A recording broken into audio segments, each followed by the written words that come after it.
Nagilty ba ka sa imong past, sa imong mga past mistakes, sa imong mga kapakyasan kaniadto? Butang bani nga nakapabother sa imong konsensya ug sa imong hunahuna?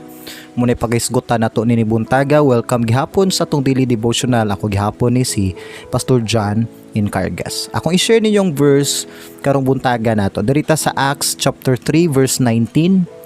Repent therefore and be converted, that your sins may be blotted out, so that times of refreshing may come from the presence of the Lord. Ang Ginoo magapanalangin sa iyahang mga pulong. Gusto ba ka mo move forward, mo move on, pero lisod tungod kay na kay mga past mistakes, na kay mga gihimo sa una nga ingno na lang nato nadala kas kaluyahon, nakasala ka, labi nagdaghag tao ang nadamay.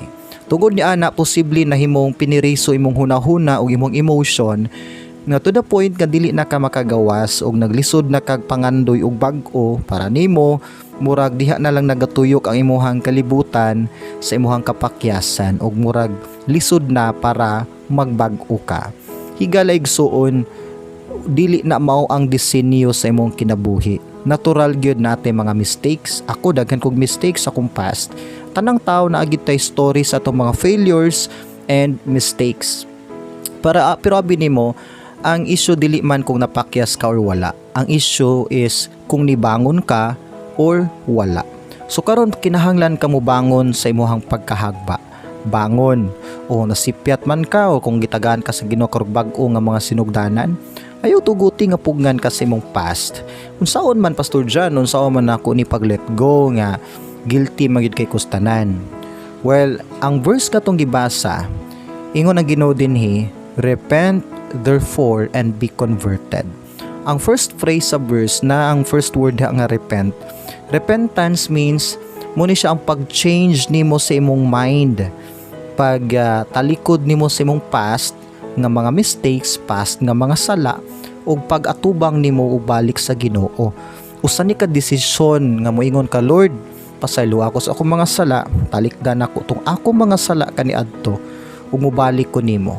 The only person nga makahatag nimog new beginnings, refreshment, makahatag nimog bag-o nga damgo sa kinabuhi ug limpyo nga nahuna og konsensya, ang Ginoo ra gyud. Ug maangko nimo na once tay tinuod nga paghinulsol nga gihimo ang imuhang kasing-kasing. Kay usay mo duol tas tao, bisan ganig pasayloon tas tao, usay man gani guilty gihapon ta, di ba? Pero lahi ang Dios, once pasayloon ka sa Dios, limpyuhan niya ang imong konsensya, emotion o imuhang huna-huna. Ang Ginoo mo'y pinakasolusyon sa tanan. Sa Ginoo mag-start gyud, magsugod ang bag-ong kinabuhi, bag-ong mga pangandoy.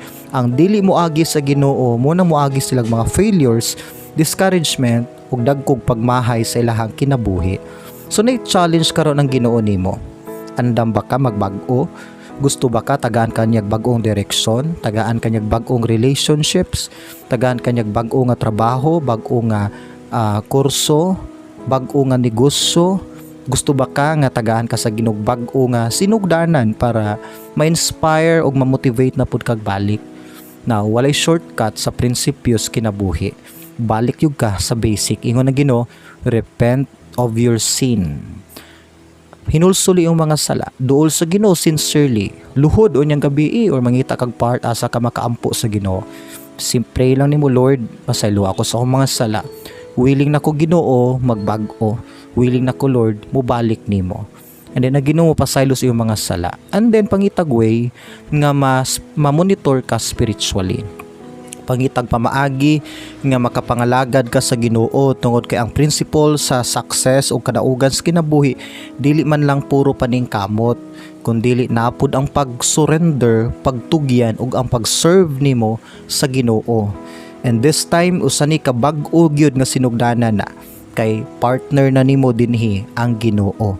At the same time, lig-una imong relasyon o imong fellowship sa Ginoo, join og mga spiritual activities, pangitag way nga matabangan ka kauban ang mga Christian friends nimo. Sultihan ti ka, ang Ginoo dili siya mopakyas sa imuhang mga gipangandoy. Sa katapusan magampo ta. Ginoo, salamat Lord nini nga kabuntagon imo ming gi-remind usa ka precious among life. Unsa ka bililihon Ginoo amo ang mga pangandoy nga dili dapat Lord kini maguba mapugnan sa among mga past nga mga mistakes lamang. Pasaylo ami amahan mo kami nasipyat man nagkulang. Willing mi Lord, willing mi Ginoo, mobalik nimo pasaylo ami Ginoo sa among mga sala nga nabuhat kaniadto. Unta amahan, nay usa ka tawo karon nga nihimo nini nga pag-ampo. In Jesus name, amen and amen.